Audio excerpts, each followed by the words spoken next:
ہماری تاریخ کے عظیم ترین دنوں میں سے یہ 6 ستمبر کا دن ہے۔ اگر آپ صرف اس دن کی صبح وہ تقریر سن لیجئے جو ایوب خان نے کی تھی، ریڈیو پاکستان پر وہ تقریر کی گئی کہ لا الہ الا اللہ کے ماننے والوں پر ہندوستان نے حملہ کر دیا، میرے قوم کے ہم وطنوں جنگ شروع ہو چکی ہے، اٹھو اور دشمن پر ٹوٹ پڑو۔ پاکستان کی پوری قوم نعرہ تکبیر لگاتی ہوئی سڑکوں پر نکل گئی تھی۔ ہندوستان نے 6 ستمبر کی صبح فجر سے کچھ پہلے لاہور شہر پہ حملہ کیا اور ان کے جرنیل نے بڑک ماری تھی کہ ہم 11 بجے تک لاہور جمخانہ میں بیٹھ کر شراب پئیں گے اور بدماشی کی محفل سجائیں گے۔ دشمن کی طاقت کا بھی پہلے اندازہ کیجیے۔ دیکھیے دشمن 5 گنا بڑا تھا آپ سے، اور اچانک اتنا بڑا حملہ کرتا ہے جس کے اندر ایک ایک حملے میں 500 ٹینک استعمال کیے جاتے ہیں، تقریباً 500 ٹینک لاہور میں، 500 ٹینک کے قریب سیالکوٹ کے اوپر جب حملہ ہوتا ہے، اور یہ دونوں سرحدی شہر ہیں ہمارے۔ اور حال یہ تھا کہ Pakistan was totally caught by surprise. آپ کو واقعہ بتاتے ہیں، واقعات اگر آپ سنیں تو اس سے آپ کو اندازہ ہوگا کہ یہ 65 کی لڑائی کا یہ واقعہ 6 ستمبر کو کیوں ہم اتنے رومانٹک طریقے سے، اتنی محبت اور اتنی پیار سے، ایموشن سے، جذبات سے کیوں یاد کرتے ہیں۔ ایئر چیف نے نور خان صاحب کی دلیری اور جرات دیکھیے، یہی پہ لیڈنگ فرام دا فرنٹ جسے کہتے ہیں، انہوں نے کہا کہ یہ سارٹیز نہیں جائیں گی جب تک میں خود نہ دیکھ لوں کہ یہ کتنی خطرناک ہے ہمارے پائلٹ۔ دنیا کی تاریخ میں پاکستان فوج ایک بیس واحد فوج ہے کہ جس میں آفیسر کیجویلٹی ریٹ سب سے زیادہ ہے، اس لیے کہ ہمارے آفیسرز آگے بڑھ کر لیڈ کرتے ہیں۔ پاکستان نیوی کے پاس ایک سبمرین تھی غازی، اور اس سبمرین نے دشمن کا ناکہ بند کیا ہوا تھا۔ اس زمانے میں تاریخ ناول اور کتابیں لکھی گئی کہ سومناتھ پر محمود غزنوی کے 17 حملوں کے بعد یہ 18واں حملہ، اور پاکستان کی نیوی آگے بڑھ کر سمندروں میں گئی، دوارکا پہ گئی، دوارکا کے قلعے کو تباہ کیا بومنگ کر کے، فائرنگ کر کے، شیلنگ کر کے، اور پھر نکل کر واپس آئی۔ میرے والد توپ خانے کے افسر تھے اور سیالکوٹ ہی میں مقیم تھے۔ سیالکوٹ سیکٹر پہ بالکل سرحد پہ ہمارا گھر تھا میرے، اور جب یہ جنگ شروع ہوتی ہے تو خاندانوں کو، عورتوں کو، بچوں کو وہاں سے نکلنا پڑا، تو اس میں ہماری والدہ ہمیں لے کر نکلی، اور یہ وہ وقت تھا کہ جب ہمارے گھر کے آس پاس توپیں لگی ہوئی تھی اور پاکستان کی فوج جوابی حملہ شروع کر رہی تھی سیالکوٹ سیکٹر پہ دشمن کے خلاف۔ ایسے ایسے معجزات دیکھنے کو ملے ہیں۔ میرے والد عینی شاہد ہیں اس بات کے کہ ایک سیکٹر پر ہماری توپوں کی مدد کی ضرورت پڑی، ہماری پیادہ فوج کے مورچے تھے جن پر دشمن کے ٹینکوں کا دباؤ بہت شدید تھا، اور ہماری توپوں کی آخری حد سے بھی زیادہ 2-3 کلومیٹر آگے وہ دشمن کے ٹینکوں کے پوزیشنز تھی، اور جب مدد مانگی گئی تو حساب لگایا گیا کہ ہماری توپوں کے گولے دشمن تک نہیں پہنچ سکتے، اور صورتحال یہ تھی کہ اگر اس وقت مدد نہ دی جاتی اپنی فرنٹ لائن کو تو سیالکوٹ شہر کا ایک پورا سیٹ دشمن قبضہ کر لیتا۔ اللہ کے توکل پر یقین کریں، افسروں کی آنکھوں میں آنسو آ گئے، انہوں نے اللہ کے بھروسے پہ، اللہ کے آسرے پہ کر کے دشمن کی طرف توپوں کا منہ کر کے فائر کیا ہے، اور ناقابل یقین بات ہے کہ گولا تقریباً 2.5-3 منٹ لیتا ہے فائر ہونے کے بعد توپ کا اپنی منزل پہ پہنچتے ہوئے۔ 3 منٹ کے بعد وائرلیس پہ ہماری جو آگے ہمارے مورچے تھے وہاں سے نعرے تکبیر کی آوازیں آنے لگی کہ دشمن کے توپیں ٹھیک ٹینکوں کے بیچ میں گر رہے تھے، جو کہ ہماری توپ کی آخری حد سے بھی کئی کلومیٹر آگے تھا۔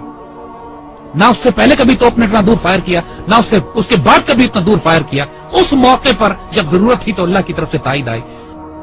ہزاروں واقعات ایسے ہیں، یہ باتیں بزرگوں نے کتابوں میں بھی لکھی ہیں۔ آپ ممتاز مفتی کی کتابیں اٹھا کے دیکھ لیجئے، الگ نگری دیکھیے، تلاش دیکھیے، اخبار میں اس زمانے کے تمام واقعات یہ چھپے ہیں۔ جب 65 کی لڑائی شروع ہوئی، ممتاز مفتی اپنی کتابوں میں لکھتے ہیں کہ مسجد نبوی شریف میں اللہ کے بندوں نے حضور صلی اللہ علیہ وسلم کی زیارت فرمائی اور دیکھا کہ حضور جنگی لباس میں اصحاب بدر کے شہداء کے ساتھ پاکستان کے دفاع کے لیے تشریف لے جا رہے ہیں کہ پاکستان پہ حملہ ہوا ہے، ہم نے اس کا دفاع کرنا ہے۔ اور یہ باتیں ممتاز مفتی نے لکھی ہیں، کتابوں میں چھپی ہیں، اخباروں میں چھپی ہیں، یہ باتیں اپنی طرف سے ہم نہیں بنا رہے۔ یہ باتیں کہ دشمن کے طیاروں کو ان کو ذمہ داری دی گئی کہ راوی کے پل پہ بمباری کرنی، وہ پائلٹ پکڑا گیا۔ جب اس سے پوچھا گیا کہ پل تو تمہارے سامنے تھا، تم نے بمباری کیوں نہیں کی؟ کہتے ہمیں کہا گیا تھا وہاں ایک پل ہے، مجھے 6 پل نظر آ رہے تھے۔ یہ باتیں دشمن کے سپاہیوں نے کہی ہیں جن کو گرفتار کیا گیا کہ وہ اپنی گھوڑوں والی فوج کون تھی جو سفید لباس میں تھی اور جس کی تلواروں سے شعلے نکلتے تھے۔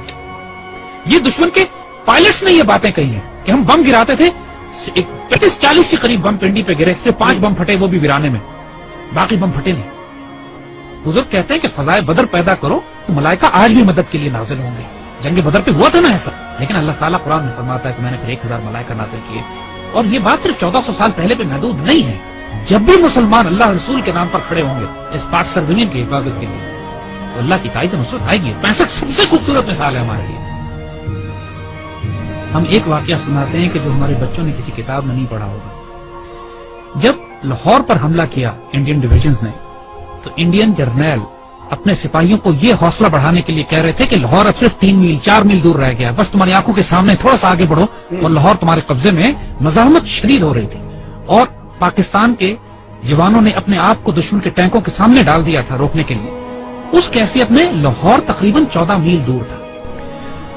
تو وائرلیس پہ جب ہمارے جوانوں نے، ایک افسر نے یہ سنا کہ دشمن کا جنرل اپنے سپاہیوں سے یہ کہہ رہا ہے کہ صرف 3 یا 4 میل دور لاہور رہ گیا، اور اس وقت لاہور 14 میل تھا۔ اس وقت اس افسر نے، ہمارا وہ زخمی افسر نے اپنے مورچے سے نکلا ہے، سڑک کے کنارے جو کتبہ لگا ہوا تھا جس پر لکھا تھا لاہور 14 میل، اس پر اس کو کھڑا ہے وہاں سے اور اس کو انڈیا کی طرف لے کر گیا ہے، آگے مزید 2 فرلانگ آگے، اور وہاں پر اس نے لگایا ہے اور اپنے خون سے اس پر نقطہ لگا کے 0.2 ایڈ کیا ہے اور لکھا ہے 14.2 بلڈی مائلز۔ 14.2 بلڈی مائلز کا لاہور، دشمن اس کو پار نہیں کر سکا۔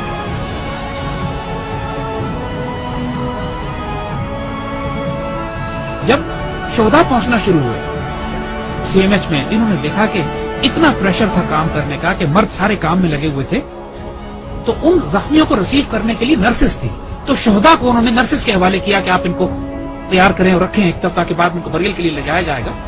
تو آنے والے جوانوں نے جب یہ دیکھا کہ بہنیں اور بیٹیاں ان شہداء کو ریسیو کر رہی ہیں تو انہوں کی آنکھوں میں آنسو آ گئے۔ واپس جا کے اپنی پوری یونٹ میں اعلان کیا کہ وہ شیرو دلیرو سینوں پہ گولیاں کھانا، پیچھے تمہاری بہنیں تمہیں وصول کر رہی ہیں، ایسا نہ ہو کہ تمہاری پشت دیکھیں اور یہ کہیں کہ یہ بغیرت پشت پہ گولی کھا کر آئے۔ یعنی یہ جذبہ تھا جوانوں میں کہ ہمیں دفن کرنے کے لیے پیچھے ہماری بہنیں کھڑی ہیں، اور سب نے قسمیں کھائیں کہ ہم گولی سینوں پہ کھائیں۔ یہ وہ باتیں یونٹوں کے اندر ہوئی، باتیں ٹیکسٹ بکس میں لکھی جاتی ہیں نا کتابوں میں، یہ وہ باتیں کہ جو فوجیوں کے سینوں میں دفن ہیں۔ ایسے بھی موقع آ گئے کہ جب دشمن کے ٹینک ہمارے توپخانے کے اتنے نزدیک پہنچ گئے کہ براہ راست توپخانے اور ٹینکوں کی لڑائی شروع ہونے والی تھی۔ کہا جاتا ہے دوسری جنگ عظیم کے بعد سب سے بڑی ٹینکوں کی لڑائی بھی سیالکوٹ میں لڑی گئی۔ باقاعدہ ایک آرٹلری آفیسر نے کمانڈ دی کہ H E unload and A P load, یعنی ہائی ایکسپلوسو شیل نکال دو اور اب آرمر پیئرسنگ شیل لوڈ کرو، کیونکہ اب توپ اور ٹینک کی براہ راست لڑائی شروع ہونے والی۔